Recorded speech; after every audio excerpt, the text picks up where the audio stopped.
গরুর মাংসের ঐতিহ্যবাহী কালাভুনা যাদের পছন্দ তাদের জন্য নিয়ে আসলাম গরুর মাংসের কালাভুনা। চলুন, কালাভুনার জন্য প্রথমত আমরা মার্কেট থেকে ফ্রেশ গরুর মাংস, যেখানে সিনার মাংস, চর্বিযুক্ত সিনার মাংস, বড় বড় কাটিংয়ের এই সিনার মাংসটা আমরা সংগ্রহ করলাম 1 কেজি, এবং এটা কিন্তু ভালো করে ধুয়ে পানি ঝরিয়ে রাখা হয়েছে।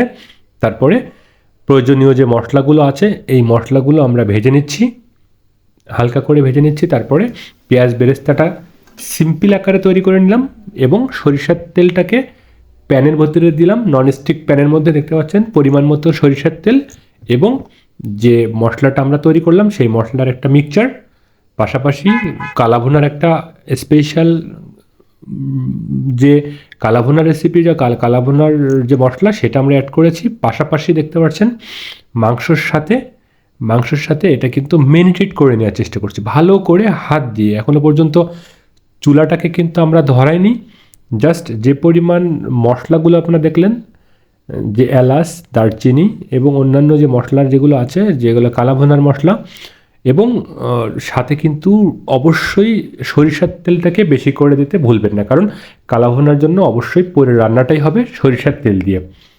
খাঁটি সরিষার তেল আমরা সংগ্রহ করেছি।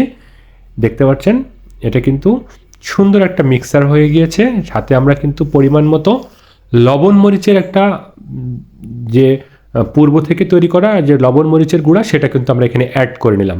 দেখতে পাচ্ছেন যতক্ষণ না পর্যন্ত এটা স্পেশালভাবে একটা ফ্লেভার না আসে, মানে দেখে মনে হবে কাঁচা খেয়ে ফেলছি এরকম ধরনের একটা ফ্লেভার যতক্ষণ না আসবে ততক্ষণ পর্যন্ত আমরা নাড়াচাড়া করব। পরিমাণ মতো পানি দিব, যেটা কিন্তু আমরা মশলা থেকে পেয়েছি, এবং সুন্দর করে এটাকে ভালো করে মেরিনেট করে নিলাম। নিয়ে আমরা এটা কিন্তু নর্মালে কিন্তু প্রায় আধা ঘন্টা রেখে দিয়েছি। তারপরে দেখতে পাচ্ছেন এই আমরা জালটাকে স্টার্ট করেছি। এখানে কিন্তু শুরু হয়ে গেল কালাভুনা রান্না। আমাদের আরিশা খাতুন বা আরিশা আমিন দেখতে পাচ্ছেন, সে কিন্তু এই রান্নাটাকে একটু সৌন্দর্যে নিয়ে আসার চেষ্টা করছে। তার সুন্দর প্রচেষ্টার জন্য তাকে থ্যাঙ্কস জানাচ্ছি। দেখতে পাচ্ছেন এই যে কালাভুনা রেসিপির স্পেশাল ফ্লেভার আসতে শুরু করেছে। এখন আমরা কিন্তু শুরু করে দিলাম রান্নাটা। এই রান্নাটা কিন্তু করতে বেশ সময় লাগবে, এবং এখানে কিন্তু আমাদের আর কোনো পানির প্রয়োজন হবে না। এই যে মশলাটা সুন্দর মতো মিক্স আপ হওয়ার পরে অটোমেটিক্যালি এখান থেকে কিন্তু পানি বের হবে এবং একসময় গিয়ে তেল ছাড়বে।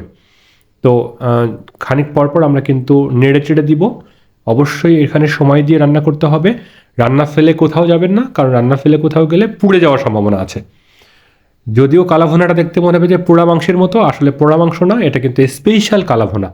যে কালাভুনাটা দেখতেই ভালো লাগে, খেতেও অনেক ভালো লাগবে। গরুর মাংসের স্পেশাল যে সিনার মাংসটা, সেটা কিন্তু সিংহজুলি বাজার থেকে আমরা সংগ্রহ করেছি, জিয়ারুলির দোকান থেকে। দেখতে পাচ্ছেন সিংহজুলি বাজারে বুধবার এবং শনিবারে যে হাট বসে, সেখান থেকে আমরা কিন্তু এই গরুর মাংসটা সংগ্রহ করেছি, যেখানে কিন্তু মোটা মোটা কাটিংয়ের গরুর মাংস, সিনার মাংস যেটা বলি, সেটা কিন্তু এখান সংগ্রহ করেছি। কমপ্লিট হয়ে গেল রান্না। তারপরে কিন্তু আমরা আবার একটা বাগার দিব। দেখতে পাচ্ছেন এই যে বাগার দিলাম সুন্দর করে, পেঁয়াজ কাঁচামরিচ ওগুলোকে কিন্তু সুন্দর করে বাগার দেওয়ার সিস্টেমটা আপনারা অবশ্যই জানেন।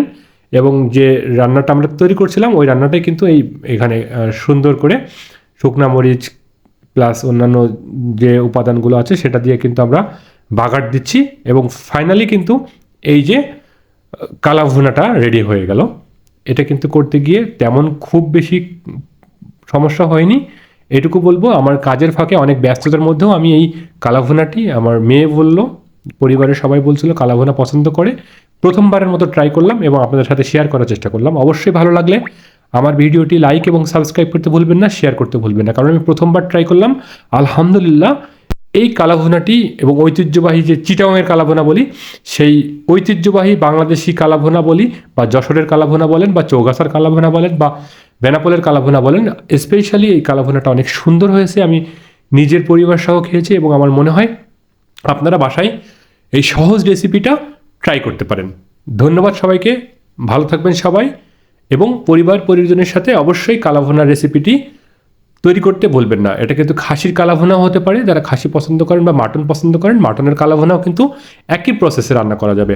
রাঁধুনির যে কালাভুনা মশলা, ওটা কিন্তু আমরা এখানে ইউজ করার চেষ্টা করেছি।